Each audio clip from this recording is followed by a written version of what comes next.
ఏం సాధించలేవన్న అన్నయ్య మాటలకి పంతం పట్టుదల కసితో డబ్బు స్థాయి అన్నీ సంపాదించాను. ఆ టైంలో మళ్ళీ నాకు ప్రేమను పరిచయం చేసింది భైరవి. మీరిద్దరూ ప్రేమించుకున్న సంగతి భైరవి మాకు చెప్పింది. చూడు బాబు, ప్రేమించుకోవడానికి మీరిద్దరు చాలు, కానీ పెళ్లి జరగాలంటే 2 కుటుంబాలు కావాలి. మీ ఇల్లు ఎక్కడో చెబితే మేము పెద్దవాళ్లతో మాట్లాడతాను. ఒక ఇంట్లో ఉండవలసిన కర్మ ఆయనకి లేదు సార్. ఆయనకంటూ ఒక 5 స్టార్ హోటలే ఉంది. మేమందరూ అక్కడే ఉంటాం. మా బాస్కి ఆఫీస్ అని ఇల్లేనా ఆ 5 స్టార్ హోటలే. ఓ ఏటా భయపరా, అయ్యగారికి ఇల్లు కూడా లేదన్నమాట. పెళ్లి సంబంధాన్ని ఊపుకుంటూ వచ్చేసాడు. బాస్ రే, ఇల్లుదే ఉంది సార్.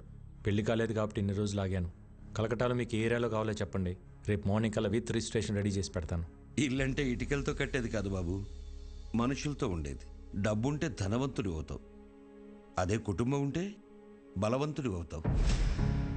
ఈ రోజుల్లో ఎవరు సార్ కలిసి ఉంటున్నారో కుటుంబంగా? పెళ్ళి అవ్వగానే ఎవరికోవాలి సపరేట్ అయిపోతుంటే తప్పు. బంగారు కంచం ఉన్నా కడుపు నిండా తినలేని వాళ్ళు, పట్టు పరుపులున్నా కంటి నిండా నిద్ర పట్టని వాళ్ళు చాలామంది ఉంటారు. ఎందుకో తెలుసా? వాళ్ళ గెలుపుని సెలబ్రేట్ చేసుకునేందుకు, వాళ్ళ బాధని ఓదార్చేందుకు కుటుంబం లేక. సో కుటుంబం లేనప్పుడు నీకు ఎన్ని కోట్లున్నా నువ్వు పేదవాడివే. ఎంతమంది పనివాళ్ళు నీ చుట్టూ ఉన్నా నువ్వు ఒక అనాథవే. మా అమ్మాయిని నీలాంటి ఒక అనాథకి ఇవ్వడం మాకిష్టం లేదు.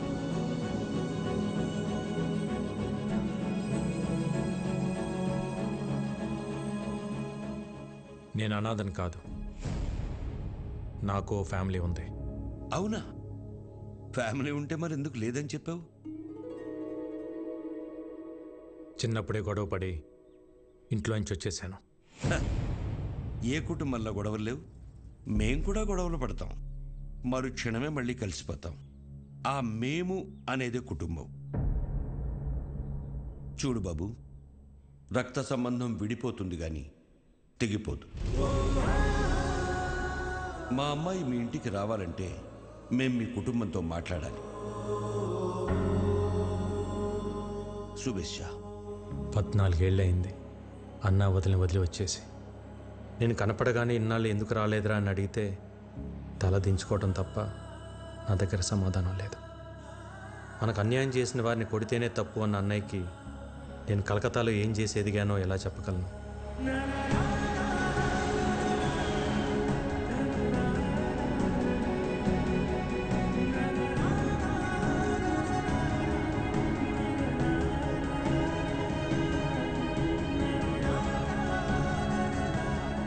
కొడుకు తప్పు చేసినా అమ్మా నాన్నలు క్షమిస్తారన్న నమ్మకంతో వెళ్తున్నా.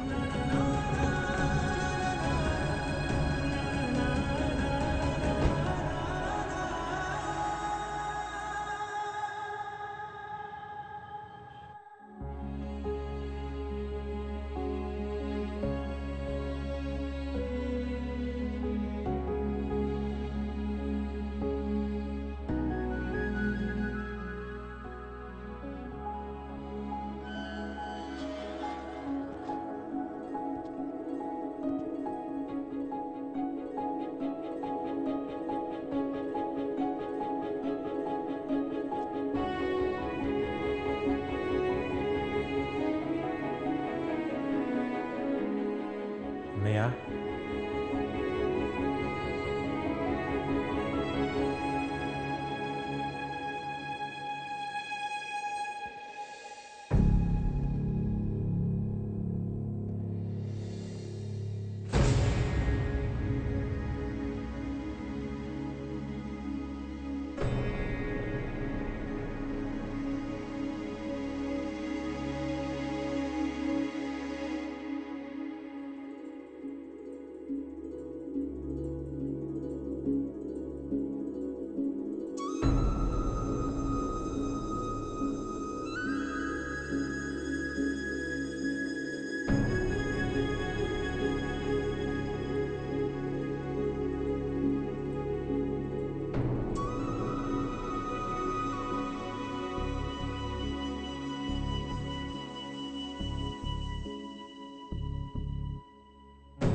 పద్నాలుగేళ్ల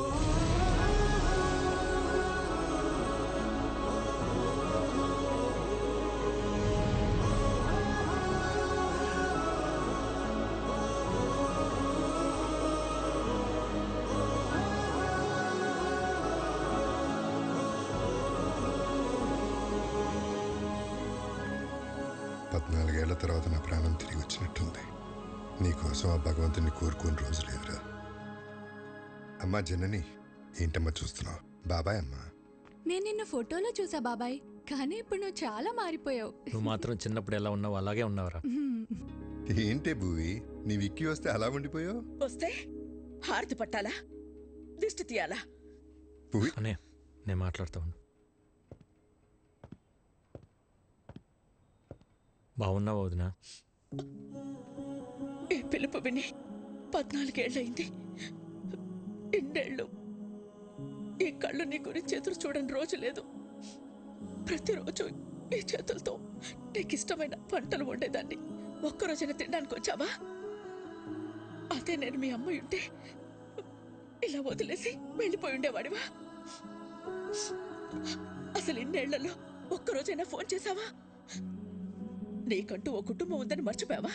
లేక మేమంతా చచ్చిపోయామనుకున్నావా? ఏంది బొమ్మమ్మా, నిన్నటి దాకా సిన్నోడు రాలేదని పూజలు చేసుండ్లా వచ్చి నాకు తిడుతుండావు. పర్లేదు అన్నవి బాబాయ్. అమ్మ అయితే 4 కొట్టి మాట్లాడేది. మా వదిన కాబట్టి ఒక్క మాటతో వదిలేసింది. ఎందుకు వదిలేసి వెళ్ళిపోయావు? చిన్న వయసులో తెలియలేదు వదిన.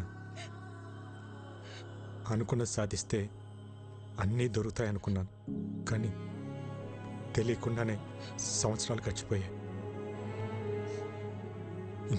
ఇంకెప్పుడు బాధపడతాను. బాబాయ్, విక్కీని పైకి తీసుకెళ్ళి రూమ్ చూపించు. సిన్నోడా, పెద్దోడు నీకోసం కట్టించిన గది. రోజుకో పాలు ఇక్కడ రావాలా, నేను తలుచుకోవాలా? సిన్నోడా, ఇన్ని సంవత్సరాల తర్వాత పెద్దోడు మొహంలో అంత సంతోషాన్ని చూస్తున్నాను. ఆ సంతోషం అట్టానే ఉండాలా? అక్కడి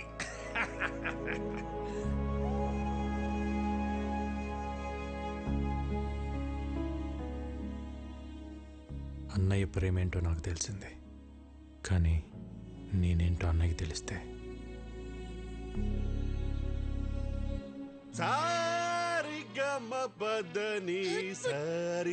సంస్కృతం సరిదప అబ్బా మగరిస నయనం మస సృజనం గస గసరి సరిదప మగరి సరి సరి సారి సమా.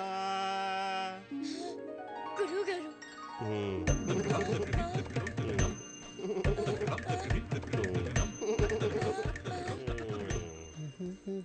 ఏంటండి పొద్దునే మొదలెట్టేశారా? నేను బండ మీద అవుతున్నాను. పొద్దున్న లేవగా నువ్వు వేసుకుంటలేదా ముద్దల మేకప్? ఏమండి సావిత్రి గారు, మా పిల్లలు బాగా పాడుతున్నారా? పెట్టే పేలుతుంటే టపాసుల్లాగా. ఏమిటా ఉచ్చారణ? పేలులు పకోడీలు కాదయ్యా. దీన్ని ఎంఎస్ సుబ్బలక్ష్మి చేస్తే, వీని ఎంజే మైకేల్ జాక్సన్ చేస్తే. ఇవన్నీ కాదు, ముందు వీళ్ళని ఫీజు అడగమంటారా? షటప్. ట్యూషన్ పెట్టుకోవడానికి వాళ్ళ ఇంట్లో మనకు చోటు ఇచ్చారా? ఇంకా ఫీజు ఏమిటి? వీళ్ళిద్దరికి ఫ్రీ అమ్మా. థ్యాంక్స్. ఎవరన్నా పోయారా? ఆ ఏడుపేంటి? నా సంగీతం ఏడుపా? ఏం మాట్లాడుతున్నారండి? సిన్నోడా, మన పిల్లలకి సంగీతం నేర్పే మాటారు. పేరు సావిత్రి. సావిత్రి? ఇదేం పేరు? ఏ వెంకటేష్ లక్ష్మి అని పెట్టుకోలేదా? అల్లు అర్జున్ పుష్ప అని పెట్టుకోలేదా? అది పేరు కాదండి, ఫైరు. వీడోడు మా గురువు గారు స్క్రీన్ ప్రెజెంటేషన్ కోసం చాలా పేర్లు ట్రై చేశారు. మగవాళ్ళ పేరు అచ్చిరాక ఆడవాళ్ళ పేరు పెట్టుకున్నారు సావిత్రి అని. సూట్ అవ్వక లేకపోతే సెట్ అవ్వక? అది మా గురువు గారు పర్సనల్. అర్లేదు లేరా. ఇంతకీ మీరెవరు? మన రాజారాం గారు లేరు, ఆయన తమ్ముడు గారు. పేరు ఇక్కీ బాబు. కలకత్తా నుంచి వచ్చారు. మీరు మాట్లాడుతూ ఉండండి, చూసి పంపిస్తా. బాబాయ్ 2 గ్లాసులు వద్దు, 1.5 చాలు, ఎందుకంటే ఇక్కడ హాఫే. ఇంతకీ మీకు మ్యూజిక్ ఇంట్రెస్ట్ ఉందా? లేదు. ఏంటి సావిత్రి, తనకి ఇంట్రెస్ట్ లేకపోయినా తన పైన నీకు చాలా ఇంట్రెస్ట్ ఉన్నట్టుంది. లైక్ చేసావా? కోరుకోండి. అబ్బో ఏంటో కొంతమందిని చూస్తుంటే నాలోని నవనాడులు నాడాలు కట్టుకుని మరీ నాట్యం చేస్తుంటాయి. మా గురువు గారి కంట్లో పడితే ఎవరైనా పిసక్కవ్వాల్సిందే. ఇంతకీ మీరు ఫ్లూట్ వాయిస్తారా? తబలా వాయించడం వచ్చు, వాయించాననుకో పగిలిపోద్దు. అయ్య బాబోయ్, ఇన్ని వెరైటీసా? దారుణం అక్క. ఎప్పుడైనా ఈ తమ్ముడు కోసం చేసావా? చేయవు. వికీ, నువ్వు కలకటాలో ఏం చేస్తున్నావు? అది నేను కలకటా వెళ్ళగానే ఒక బిజినెస్ మ్యాన్ దగ్గర జాయిన్ అయినా. బిజినెస్? ఏం business? Import and export company. అంటే వేసేటాలు దించేటాలు. మనుషుల్నా? సామాన్లు. అర్థం కాలేదు సినోడా. ఏం లేదు బాబాయ్, బయట ఒక కంపెనీ ఎక్స్పోర్ట్ చేసి సామాన్లు ఇక్కడికి పంపిస్తుంది. వాటిని రిసీవ్ చేసుకొని జాగ్రత్తగా చూసుకోవాలి. మళ్ళీ ఇక్కడి నుంచి రిటర్న్ ప్యాక్ చేసి జాగ్రత్తగా పంపించాలి, అంతే. అక్కడేం గొడవలు పెట్టుకోవట్లేదు కదా?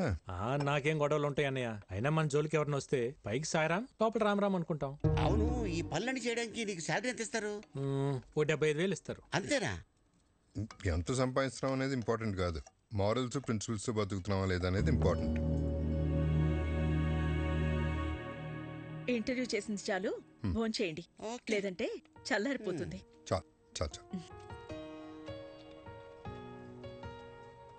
హలో, చేపల కర్రీ బాగుందా? ఇది తింటుంటే చిన్ననాటి జ్ఞాపకాలు గుర్తొస్తున్నాయి వదిన. ఇవన్నీ మీ వదిన వండిన స్పెషల్ వంటలు రా, బయట ఎక్కడ దొరకవు. వదించేది వంట ఇంటికి పరిమితం కాకూడదు అన్నయ్య. ఒక వీడియో తీపించి యూట్యూబ్లో పెట్టేద్దాం. అంటే యూట్యూబ్లో పెడతావా? జొమాటోలో స్విగ్గీలోనూ పెట్టాలి. యూట్యూబ్లో పెడితే ఏమొస్తుంది బొక్క? ఒరే తొక్క, యూట్యూబ్లో పెడితే ఏమొస్తుందా? మనీ, నేమ్, ఫేమ్, వంట తెలిసినోళ్ళు, తెలియనోళ్ళు, నేర్చుకున్నోళ్ళు ప్రపంచంలో తెలుగులు మొత్తం చూస్తారు. వదిన ఆటోమేటిక్గా స్టార్ అయిపోతుంది. బాబు, నాకు స్టార్ అక్కర్లేదు, నేను మా ఆయన అనుకుంటాను, అది చాలు నాకు. ఎప్పుడు అన్న వెనకాల ఏం నిలబడతావు వదిన? ఒక్కసారి అన్న పక్క వచ్చి నిలబడు, అప్పుడే నువ్వు బయట అందరికి తెలిసేది. వదిన వంటకు సంబంధించి నువ్వు ఏం చేసినా నేను నీకు ఫుల్ సపోర్ట్ రా. ఈ ఎంకరేజ్మెంట్ చాలన్నయ్య. రేపైనా మనుషులు పిలిపించి వీడియో తెప్పించేద్దాం. వదిన నువ్వు ఇంకేం మాట్లాడుకో, మొత్తం ఫిక్స్, అంతే. అన్నం తిందాం ముందు, అంతే. ఆకలితుంది. ఏంటి? అవును బాస్, ఎలా తెలుస్తుందో గానీ మీరు ఇక్కడ లేరు తెలుసుకుని మన కాళీఘాట్ మీద అటాక్ చేశారు బాస్. మన వాళ్ళు కూడా కౌంటర్ అటాక్ చేసి చిన్న చిన్న దెబ్బలతో తప్పించుకున్నారు. బాస్, వాళ్ళు మీ గురించి ఎంక్వైరీ చేస్తున్నారు. ఎక్కడ హైదరాబాద్ వస్తారని టెన్షన్గా ఉంది. రే, అలాగని జరిగిందనుకో లైఫ్లో నాకు ఫ్యామిలీ ఉండదురా. తెలుసు బాస్, అందుకే జాగ్రత్తగా ఉండండి. Yes boss. చూడు, నేను హైదరాబాద్లో ఉన్నట్టు ఎవరికి తెలియకూడదు. భైరవిని రేపు రమ్మని చెప్పాను, తనతో పాటు మీరు కూడా వచ్చేయండి. అప్పటిదాకా గుప్తా నన్ను విషయాలు చూసుకోమని చెప్పు. Okay boss. వికీ, ఏంటన్నయ్య, ఇంకా పడుకోలేదా? లేదురా, నీతో మళ్ళీ మాట్లాడాలనిపించింది. ఎన్నాళ్ళకు నువ్వు వస్తే మనసులో కొండంత బరువు దిగిపోయినట్టుందిరా. ఆ రోజు నిన్న అన్న మాటలకి నీకేమైనా కోపం ఉంటే క్షమించరా. చిచి, ఏంటన్నయ్య ఆ మాటలు? భయం వేసిందిరా, అంత ఆవేశంతో నువ్వేం చేస్తావో, నీకేమవుతుందో అని. ఇవాళ నువ్వు ఆవేశం గొడవలన్నీ పక్కన పెట్టి పూర్తిగా మారిపోయి ఇంటికి వస్తే ఎంత సంతోషంగా ఉందో చెప్పలేను. కంగ్రాచులేషన్స్ అన్నయ్య. నువ్వు పెట్టిన ఒక్క సుఖీబో హోటల్ ఈరోజు చైనా హోటల్స్ అని అంటగా. సెంట్రల్ గవర్నమెంట్ నీకు అవార్డు కూడా ఇచ్చిందంట. నేషనల్ ఇంటర్నేషనల్ ఎవరైనా ఫుడ్ బిజినెస్ చేయాలంటే నువ్వే లైసెన్స్ ఇవ్వాలంటే కదా. జర్నీ చాలా చెప్పిందన్నయ్య నీ గురించి. ఇంకేం చెప్పింది? అంతే చెప్పింది, ఇంకేమైనా చెప్పాల్సింది ఉందా? ఏం లేదు, ఏం లేదు. అలసిపోయి ఉంటావు. గుడ్ నైట్, పడుకో. సరే అన్నయ్య.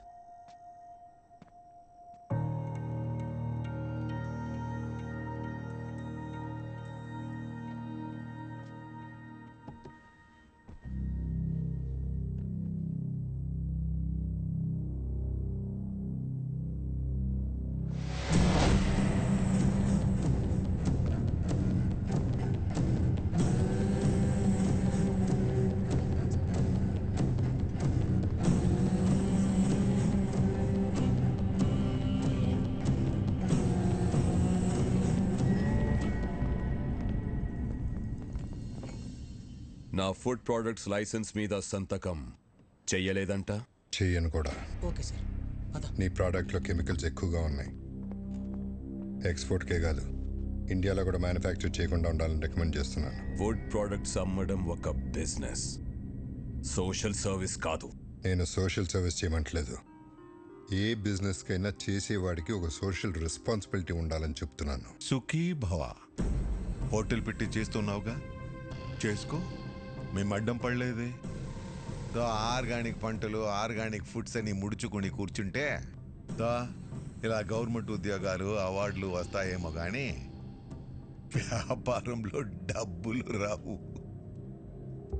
ఈ దేశంలో 147 కోట్ల ప్రజల ఆరోగ్యం నేను పెట్టే సంతకంలో ఉంది. వాళ్ళు ఈ ఆర్గనైజేషన్ ముద్రను చూసి ఇవి తింటే మాకేం కాదన్న నమ్మకంతో తింటున్నారు. ఆ నమ్మకాన్ని నీ బిజినెస్ కోసం తాకట్టు పెట్టలేను. రాంగ్ సైడ్ రబ్ చేస్తున్నావు రాజారాం. నేను ఆట మొదలెడితే కాన్సిక్వెన్సెస్ చాలా హార్ష్గా ఉంటాయి. నేను ready.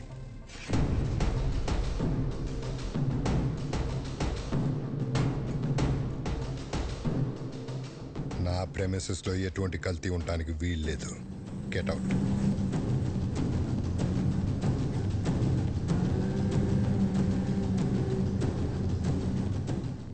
I'll see your end.